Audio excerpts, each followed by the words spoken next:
नमस्कार दोस्तों। हम लोग का टॉपिक चल रहा था वास्तु।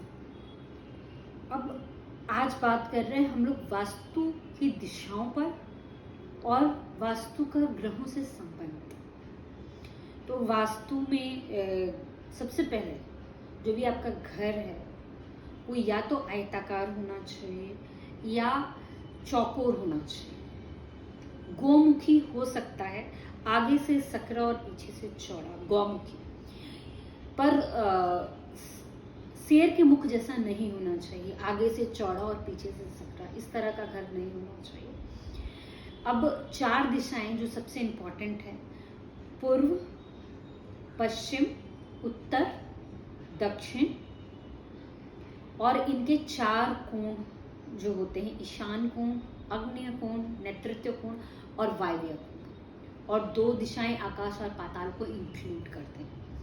तो ये 10 दिशाएं मुख्यतः मेंशन की जाती हैं जिसमें घर का वास्तु टिका हुआ रहता है। पहली दिशा होती है पूर्व दिशा। इसको अरुण की दिशा या इंद्र की दिशा कहा जाता है। ये देवताओं के राजा इंद्र से संबोधित किया जाता है। साथ ही साथ यह सूर्य की दिशा होती है और अपने पितरों की दिशा को भी ये स्थान प्राप्त है।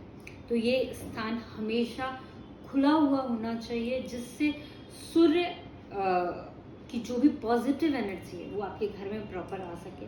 साफ सुथरा ये जगह होना चाहिए और इस जगह में कोई भी भारी सामान नहीं रखा हुआ होना चाहिए। दूसरी दिशा होती है पश्चिम दिशा। ये दिशा वरुण की दिशा होती है जहां पर सूर्य अस्त होता है। वरुण की दिशा वायु की दिशा कही जाती है। साथ ही साथ पश्चिम दिशा को शनि की भी दिशा कहा जाता है। ये दिशा आपके घर में स्टेबिलिटी के लिए बहुत जरूरी है। कहते हैं लक्ष्मी चलायमान होती है, वायु की वेग से चलती है। तो ये सारी चीजें हैं। अगर आपको पैसे की स्थिरता की जरूरत है तो ये दिशा हमेशा स्वच्छ होनी चाहिए। साथ ही साथ पश्चिम दिशा में खिड़कियां कम से कम हो और भारी सामान होना चाहिए जिससे वहाँ आपको बेनिफिट मिल सके, आपके लक्ष्मी जी का वास हो सके। पूर्व दिशा की तरफ आप जब मुंह करते हैं तो आपके दाएं तरफ वाली दिशा जो होती है वो दक्षिण की दिशा है। इसको यम की भी दिशा कहते हैं। साथ ही साथ ये मंगल की भी दिशा होती है और आपके लाइफ की अनियमितता को, आपकी लाइफ के यश और कीर्ति को, आपकी लाइफ की कठिनाई और समस्याओं की ये दिशा होती है। तो ये दिशा एक तो क्लीन होनी चाहिए, दूसरी इस दिशा में खिड़कियां कम से कम होनी चाहिए जिससे प्रॉब्लम्स ना आ सके साथ में आपके। और इस दिशा को भारी सामान रखकर ब्लॉक किया जाना चाहिए जिससे प्रॉब्लम्स आपकी लाइफ में ज्यादा ना हो।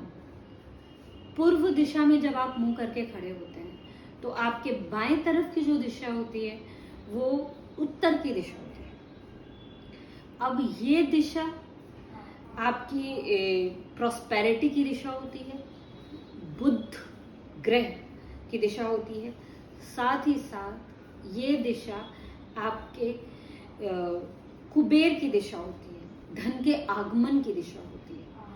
तो ये स्थान हमेशा खुला हुआ रहना चाहिए, साफ सुथरा रहना चाहिए और इस जगह कोई भी भारी सामान नहीं होना चाहिए। ये इस तरफ के भाग में जितनी नॉर्थ के साइड जितनी खिड़कियां होंगी, जितना वेंटिलेशन होगा, जितना वायु का प्रसार होगा, उतना ही आपके प्रोग्रेस, आपके सुख समृद्धि का रास्ता खुलेगा।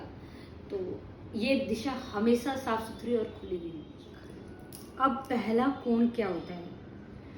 पूर्व और उत्तर दिशा जहाँ मिलती है उस कोण को बोलते हैं ईशान कोण। ये सभी देवी देवताओं का यहाँ निवास होता है। घर का मंदिर इसी दिशा में बनना चाहिए। इस दिशा के स्वामी भगवान शिव को माना जाता है। साथ में ये गुरुओं की दिशा होती है, गुरु बृहस्पति की दिशा होती है, जुपिटर प्लैनेट की दिशा होती है। तो सारे पूजा पाठ और शुभ कार्य इसी दिशा में होने चाहिए। और जिस भी घर का मुख्य द्वार इस दिशा से होता है, उस घर में वंश वृद्धि, सुख समृद्धि और पॉजिटिविटी का निवास होता है। तो ये दिशा बहुत ही सबसे पवित्र दिशा मानी जाती है। इसको हमेशा स्वच्छ रखा जाना चाहिए। दक्षिण और पश्चिम का जो कॉर्नर होता है उसको नेतृत्व कोण बोलते हैं। ये दिशा मेनली राहु प्लैनेट की होती है। राहु की दिशा होती है, शत्रुओं की दिशा होती है, आपके काल की दिशा होती है, आपके कष्टों की दिशा होती है। तो ये स्थान किसी भी हालत में खराब, टूटा फूटा या गड्ढा, ये सब इसमें नहीं होता है, नहीं होना चाहिए, नहीं तो भूत प्रेत बाधा भी हो सकती है। और भी कई प्रॉब्लम्स, लाइफ की मेन प्रॉब्लम्स का रिसोर्स यहीं से होता है। तो ये दिशा हमेशा क्लीन होनी चाहिए, यहाँ कोई विंडो नहीं होनी चाहिए। इस दिशा में कोई भी भारी सामान जरूर इस दिशा पे होना चाहिए। तो इस दिशा को कवर करके रखना चाहिए, जिससे प्रॉब्लम्स आपकी लाइफ में आ ना सके।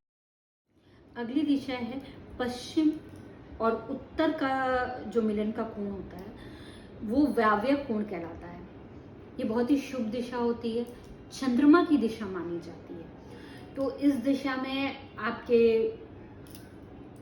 मेहमानों का कमरा होना चाहिए, जिससे मेहमान आए और चले जाएं। जैसे चंद्रमा घटता बढ़ता रहता है, उसी तरह इस दिशा में वायु का वो रहता है, आधिपत्य रहता है, चंद्रमा का आधिपत्य रहता है। तो ये दिशा शुभ होनी चाहिए और ये दिशा खुली होनी चाहिए। यहाँ पेड़ पौधे लगाए जा सकते हैं, जल का स्रोत रखा जा सकता है, क्योंकि ये दिशा जल की भी दिशा होती है, बहुत ही शुभ दिशा होती है। तो ये इसको खुला और क्लीन रखा जाना चाहिए। के बारे में बताया कि कौन सी दिशा कौन सा वो करती है। अब मैं आपको बता रही हूँ कि ईशान कोण जल तत्व को रिप्रेजेंट करता है। यहाँ पर जल का संचरण होना चाहिए। जल से भरा पात्र आप रख सकते हैं, मिट्टी के बर्तन में इसको रख सकते हैं पानी को, जो आपके लिए बेनिफिशियल हो। पेड़ पौधे लगा सकते हैं। अब बात करते हैं दक्षिण दिशा की। ये पृथ्वी तत्व होता है इसका, तो इसमें भारी ही सामान रखा जाना चाहिए। पश्चिम दिशा वायु की दिशा होती है, इसको कवर करके रखना चाहिए। पेड़ पौधे इस दिशा में भी लगाए जा सकते हैं, पर भारी पेड़ पौधे लगाए जाने चाहिए, जो बड़े पेड़ पौधे होते हैं। और उत्तर दिशा, ये भी पानी के संचरण की दिशा है, यहाँ भी पेड़ पौधे लगाए जा सकते हैं। और साथ ही साथ ये खुला होना चाहिए। तो ये इन टोटल मैंने आपको सब बता दिया है, तो आप मुझसे जुड़े रहिए।